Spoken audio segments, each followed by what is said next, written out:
এই যে আজকে আবারও ডিপ জলের আড়তে গেছিল, এখান থেকে মাছ আনছে। তো দেখাবো আপনাদেরকে আজকে কি কি মাছ আনছে। এই যে প্রথম হচ্ছে ইলিশ মাছ, মাঝারি সাইজের ইলিশ মাছ। ডালো ডালো 1100 টাকার ইলিশ মাছ, 1100 টাকার ইলিশ মাছ আনছে। বুতে নাকি ফিরি নিয়ে গেছে। 1100 না, এটা 30 টাকা। 1100 টাকা 30 টাকা। তার থেকে আনতে হলে একসাথে অনেকগুলো মাছ আনতে হয়, না হলে দেয় না। এটা কি মাছ? পোয়া মাছ। পোয়া মাছ আর হচ্ছে বাইলা মাছ, বড় বড় বাইলা মাছ।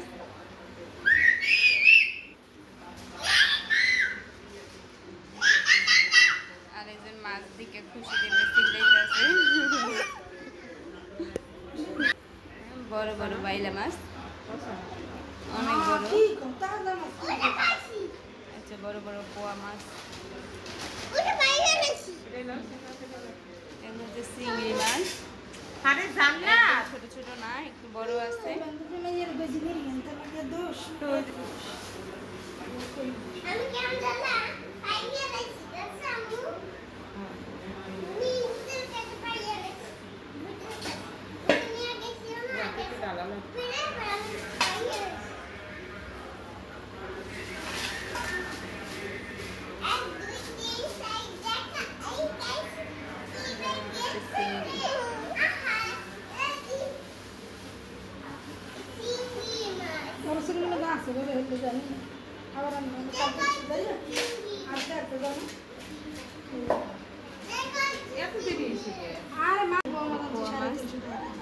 এক 1000 টাকার পোয়া মাছ, 350 টাকা কেজি। পোয়া মাছের আঁশগুলো আগে ফালাই নিতেছে।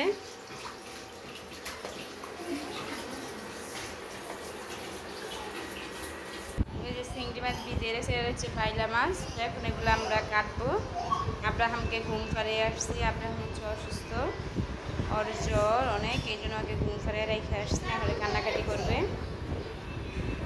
শেষ, এখানে বাইলা মাছ আর পোয়া মাছ এগুলো কাটা শেষ। যে কয়টা বাইর হয়েছে পচা, একটু নরম হয়ে গেছে। অনেক মাছ যেহেতু একসাথে থাকে, ওগুলো চাপে চাপে এগুলো নরম হয়ে গেছে।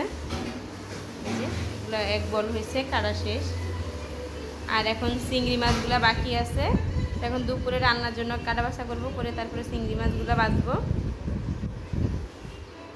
আর মাছগুলো এখন ধুয়ে নেবে।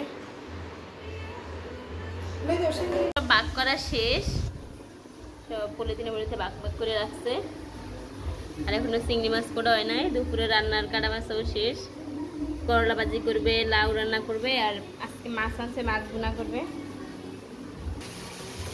এখানে লাউ বসাই দিচ্ছে।